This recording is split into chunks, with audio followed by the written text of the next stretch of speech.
Halo teman-teman, video kali ini kami akan membahas mengenai struktur dan karakteristik lapisan bumi. Secara kimia, bumi terbagi dalam 3 lapisan, yaitu lapisan inti, lapisan mantel, dan lapisan kerak. Silikat merupakan materi penyusun kerak dan mantel, sedangkan besi sebagai mantel penyusun inti. Sedangkan secara fisik, bumi terbagi menjadi 5 lapisan, yaitu lapisan inti dalam, lapisan inti luar, lapisan mesosfer, lapisan astenosfer, dan lapisan litosfer.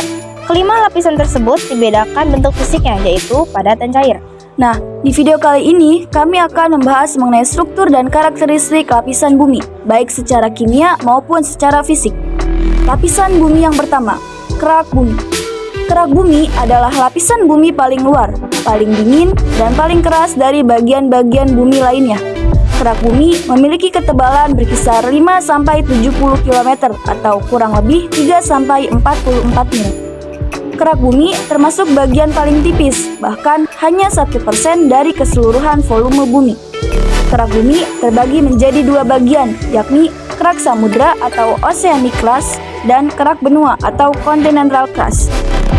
Kerak benua atau continental crust merupakan lapisan padat yang terdiri dari batuan beku granit pada bagian atasnya dan batuan beku basalt pada bagian bawahnya. Kerak ini yang sering kita kenal dengan benua. Lapisan ini sering disebut juga sebagai lapisan sial. Dinamakan demikian karena kandungannya yang didominasi oleh silisium dan aluminium.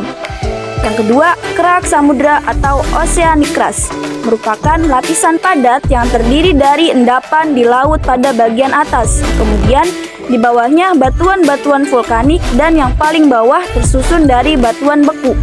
Kerak ini sering kita kenal menempati samudra. Lapisan ini sering disebut sebagai lapisan sima karena didominasi oleh unsur silisium dan magnesium.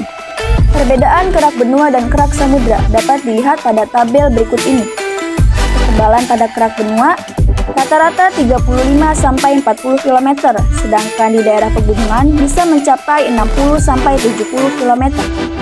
Sedangkan kerak samudra lebih tipis, yakni 6-10 km.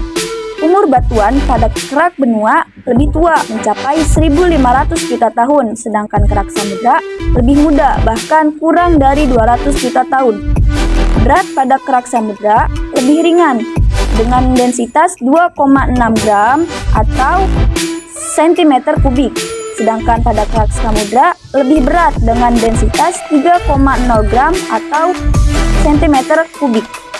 Batuan induk pada kerak benua berwarna cerah dengan unsur penyusun utama silisium dan aluminium atau granit, sedangkan pada kerak samudra batuan berwarna gelap dengan unsur penyusun utama silisium dan magnesium atau basalt.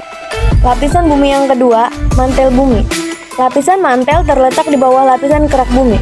Sesuai dengan namanya, lapisan ini berfungsi untuk melindungi bagian dalam bumi. Lapisan mantel tebalnya mencapai 2.900 km dan merupakan lapisan batuan padat yang mengandung silikat dan magnesium. Suhu di bagian bawah mantel bumi mencapai 3.000 derajat Celcius, tetapi tekanan belum mempengaruhi kepadatan batuan. Perlu kita ketahui, mantel bumi terdiri dari 3 lapisan, yang dimana ketiga lapisan tersebut memiliki bentuk baik secara fisik maupun kimia. Lapisan yang pertama, litosfer. Menurut Plummer dalam Physical Geology 2010, yang dimaksud dengan litosfer lapisan bumi yang terdiri dari kerak bumi dan mantel bagian atas. Sedangkan lapisan di bawahnya adalah lapisan materialnya cair atau astenosfer.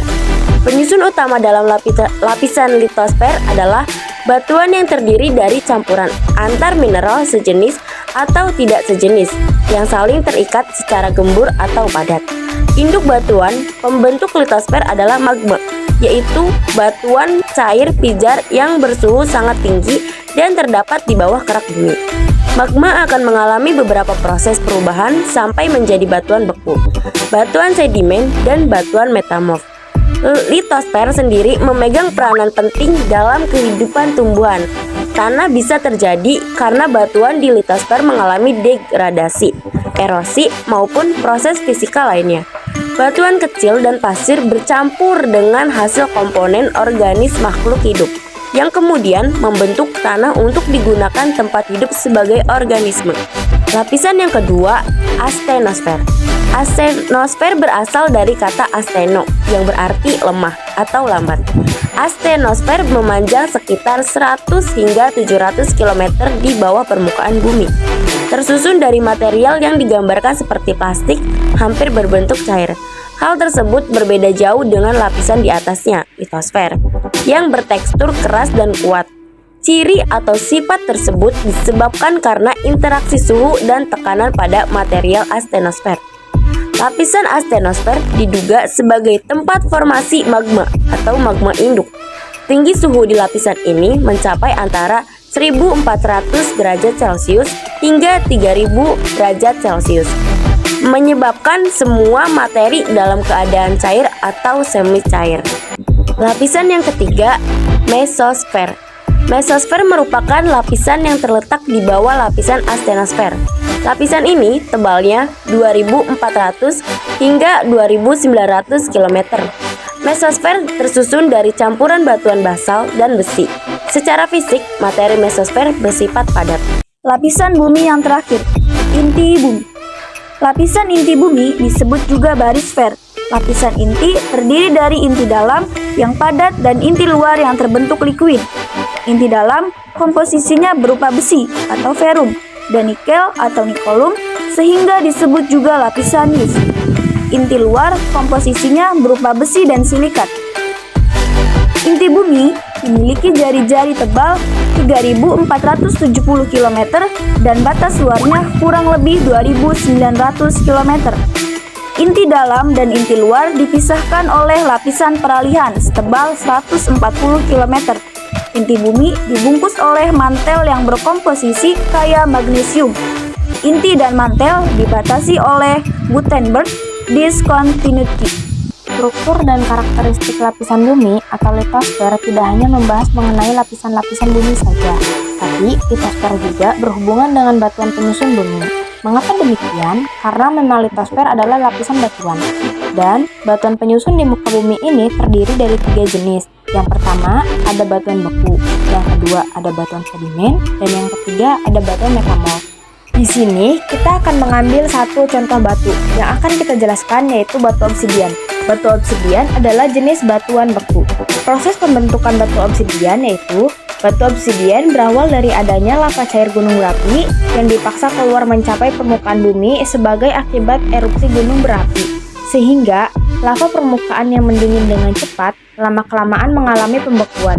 Proses pembekuan ini berlangsung sangat cepat dan berbentuk kaca atau gelas, dan bukan kristal yang mendominasi. Semua kandungan yang terdapat di dalam batuan beku turut membeku dan menjadi padat dengan mengeluarkan warna bening dibayangi dengan warna merah, hitam kehijauan, dan hitam kecoklatan dan abu-abu. Oleh karena itu, batu obsidian termasuk ke dalam jenis batuan beku. Batuan beku adalah batuan yang berasal dari magma yang membeku. Batuan beku terbagi menjadi 3 jenis, yaitu batuan beku dalam, batuan beku gang atau batuan korok, dan batuan beku luar.